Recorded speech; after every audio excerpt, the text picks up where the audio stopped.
So you want to be consistent with God. You desire that strong prayer life, deep devotion, and just to feel that fire for God. But life tends to get so busy. I understand the distractions, feeling exhaustion from time to time. It's like the minute you try to devote yourself to God, something comes along and pulls you away. But what if I told you that staying consistent with God doesn't have to feel overwhelming?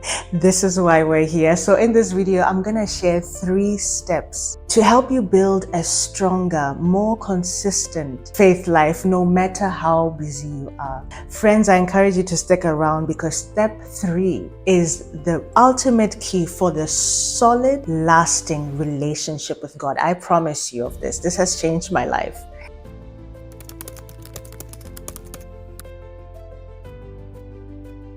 Hi there, friends. Welcome back. If you're new here, I'm Ruth Hess. This is a space where we grow in faith and personal growth. I understand how you may be feeling, and I understand the importance of drawing closer to God and you seeking that consistency in your life. So the first and the foremost, most important thing that we're going to step into right now is exploring the reason behind why you are struggling to build that consistency with God and to get to that level of consistency and just having that unshakable faith. So firstly, we are going to explore why you aren't spending that consistent time with God. I'm going to share 3 questions with you that you should ask yourself, and this will just help you gain understanding around the root and the heart of the reason why you are struggling to find and build that consistency. The first question you should ask yourself is, where did I stop prioritizing my walk with God? I invite you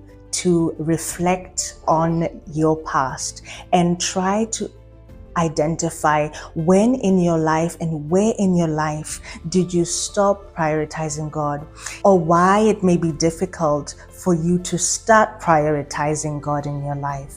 I remember it was difficult for me to be consistent with God because I compromised my faith a lot. I was surrounded by people who are not faith driven, and that led me to be influenced by them more. Therefore, I would feel guilty and a bit of shame. So I wouldn't come to God in prayer because I'm like, oh, the things that I did yesterday or the things that I've been doing in the past weeks and months, I haven't spent time with you. Therefore, I don't feel like you would listen to me. I feel like you're too far from me. That was my reason. Another reason, friends, could be maybe you feel let down in your relationship with God. Maybe you are disappointed. Maybe there's a prayer that has been left unanswered.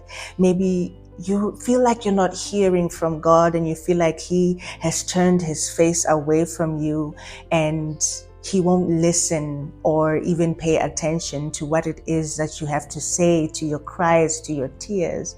And these emotions are relevant for us to really pay attention to because emotions can lead us to procrastinate. We feel that guilt in our heart and therefore we're like, you know what, maybe I will do it next week. I'll start on Monday, or I'll get started when I find a church or go back to church just so that I feel a little bit better. But do not let your feelings take you in the wrong direction. Question number 2 is, what distractions or burdens have taken His place in my life? Start to reflect and explore what are the things in your heart that have really taken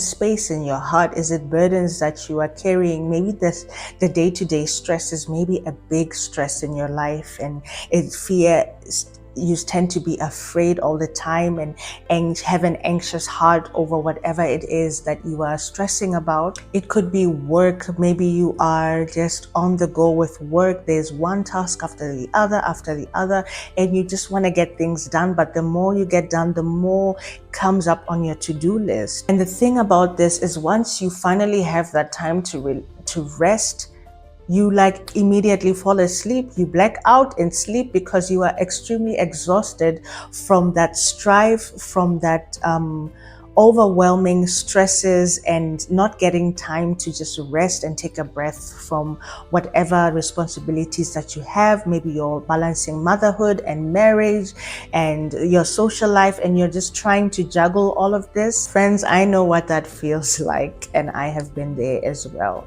Another thing about distractions that I want to share is we tend to lean onto certain things that we hope can give us rest or an escape or peace or comfort, even though it might not be the will of God, and even though it might be something that we know it is not serving our bodies, our mindset, our value well.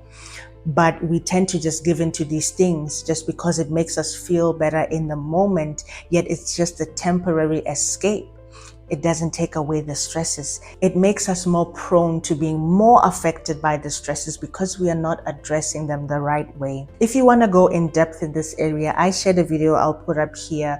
The final question: am I trusting in my own strength or something else instead of relying on Him? We can only do so much. We have human limited power and trust in ourselves. But God is the ultimate source of power. He's our ultimate source of everything that we need in life. And sometimes when we put that whole trust in ourselves, we're putting so much pressure on ourselves. And when we let ourselves down, what does it do to our confidence? When we trust on a material thing or on somebody and they let us down because they're only human, or the material thing is only a material thing, what does that do to the next level of our life when we are being called into something? What are we going to put our trust on? I know that this is a bit uncomfortable to step into, but I encourage you to just be honest with yourself. Be honest with God. He knows your heart. He sees you every day and He sees right through you. But this step is so critical for you and your connection and communion with God, because it opens up that connection. It opens up that humility that pleases Him. And it also opens up your heart to Him in the area where you feel the most resistant to God, and you come before Him. Now that you have identified these things and these reasons of why you could be lacking in that consistency and time with God, bring it before Him in prayer. Understanding that if you hear dogs barking, please, I hope you hear me louder than them, but I don't want to stop sharing this message. So understand that the things that have taken His place in your heart and in your life, when you come before Him in prayer, you are giving them to Him. You are casting them onto Him and you are surrendering them onto Him, which allows Him now the space to fill exactly where He needs to fill. Only God can fill that gap the right way. Know that God isn't asking you to come back perfect. He's asking you to come back honest. Be honest, be transparent, be willing to be vulnerable before Him, because that is where relationship connection can happen. When you trust Him with your heart, to open up your heart to its most vulnerable state, trusting in Him as your maker, as the one who is close to your heart and who can help renew and repair your heart. You are actively trusting and relying on Him rather than holding on to your own understanding and trusting yourself by what you have been doing so far. The thing about trusting in yourself is at times you feel weary, at times you are exhausted. You're only a human. Allow yourself to be a human and know that you have a Creator who loves you so much and wants to walk with you hand in hand in your journey and carry you when you feel weak and tired, and lift you up when you feel low. The third and the final step, friends, pay attention to this one, because this one saved my life. Seek to understand Him. When we are reading the Bible, we're not just reading the Bible because we need to just read it and we need to say, I've been from Genesis to Revelation, I know what is in the Bible. It's seeking to understand Him, because you cannot build a relationship with someone you don't understand, with someone you don't connect with heart to heart. So how you can do this is when you open up your Bible, you have that intention of, Lord, I want to know you more. I want to know your character. I want to know your nature. I want to know your attributes so I can connect with you more. Ask yourself this question when you're reading the scriptures. Who are you, Lord, in this passage? Who are you in this story that I've just read? And what does this reveal about your heart for me? Whew, this is a heart to heart. This is the core of building a relationship with God. Relationship is what keeps that strong connection between you and Him. It's when you wake up in the morning and maybe the day already takes over. You're in the middle of your day and you're like, Lord, I didn't spend time with you this morning. Oh my goodness, Lord. Let me just pray right now. Let me just invite you right now into what I'm doing. Let me commune with you wherever I am, no matter what I'm doing, whether I'm giving the kids a bath, washing the dishes, whether I'm in the middle of my work. Let me just say a prayer. Lord, work with me as I'm typing on this laptop. Heavenly Father, I just weaving Him into your day and walking with Him. I just want to encourage you, it is never too late to start again. It is never too late to get back up.